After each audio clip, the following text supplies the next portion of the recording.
Hello, my name is Szymon Kucharski and I'm an export manager at SaMASZ Poland. In today's video, I'm gonna present you our trailed disc mower KDC 341WT.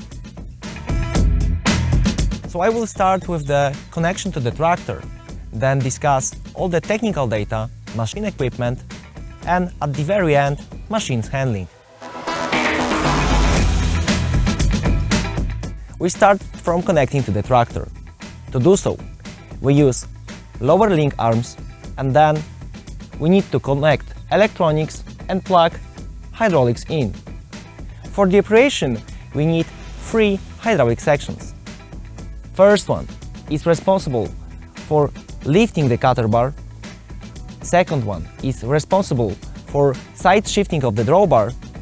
And the third one drives the belt conveyor. KDC has a turnable hitch, and lower part of the pivoting gearbox is mounted to it.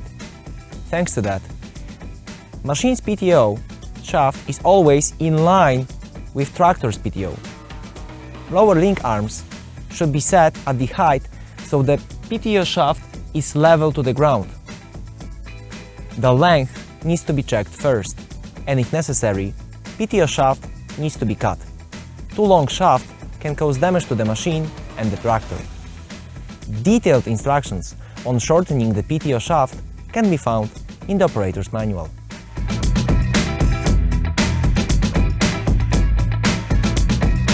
Once the mower is connected to the tractor, for the transport and operation needs, you just lift this support stand.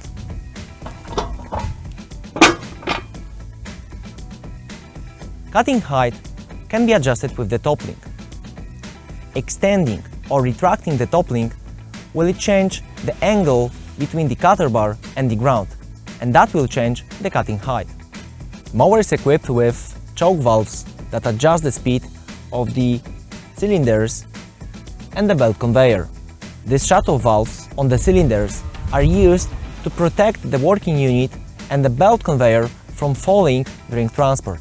Suspension is based on 4 coil springs here, 2 per side. To adjust the ground pressure, you need to lift the working unit to the transport position and set the spring tension bolt. Extending the spring bolt will make the machine heavier. Retracting will make it lighter.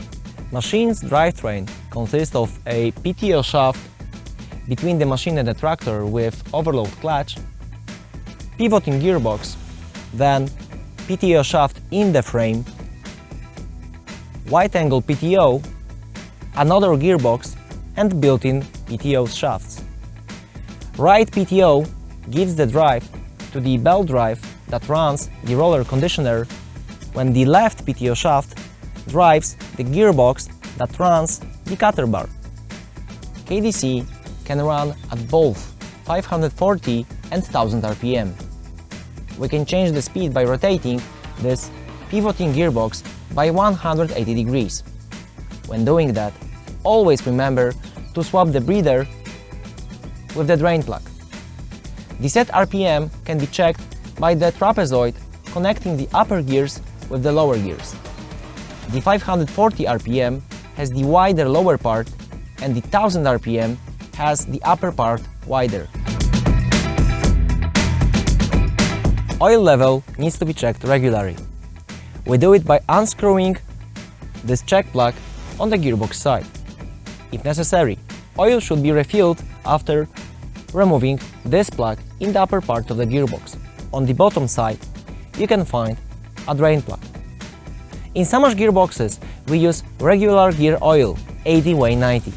We suggest to change it after first 50 hours of operation, then after 500 hours or at least once a year. Also, you need to remember to grease your machine.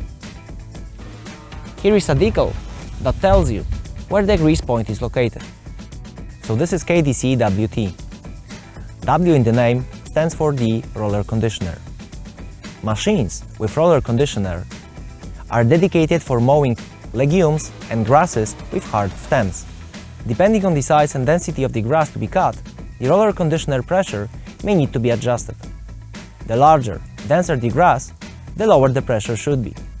Adjustment is made by means of this adjusting bolt. The roller conditioner also has a height adjustment of the upper roller, so it changes the space between both rollers. You do it with this adjusting bolt.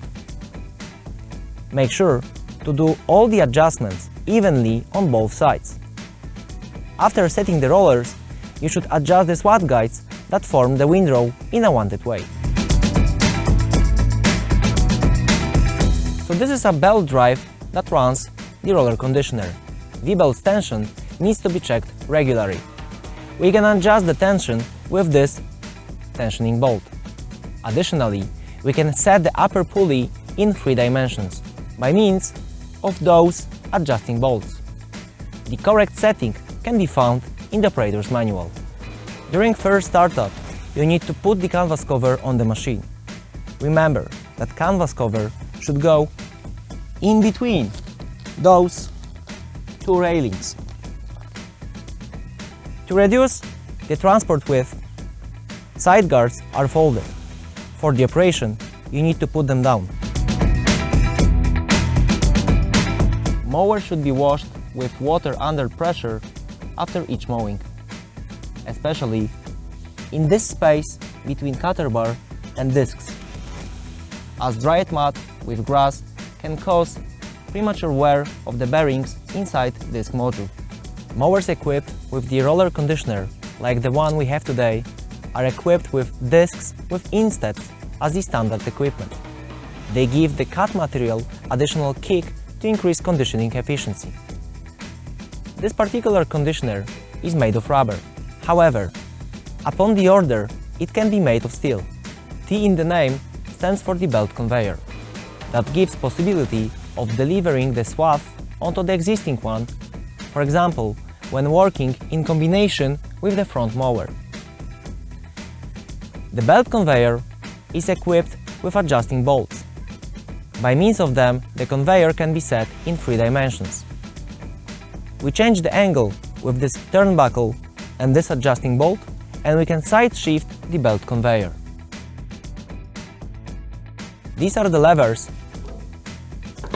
that are used for rollers cleaning, which scrap off dirt when the belt is switched on. After this operation, the conveyor should be lifted, then the belt should be pulled back and the space in between should be cleaned. Cleaning of the rollers should be done at least once a day. Make sure that the belt conveyor runs smoothly on the rollers during operation.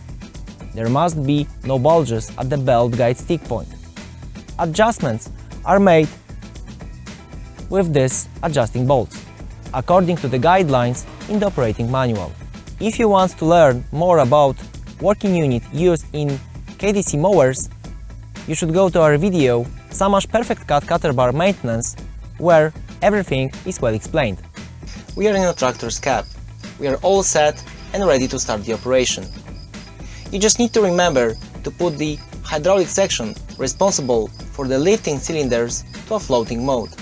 Then you slowly engage the PTO shaft until it reaches 1000 RPM.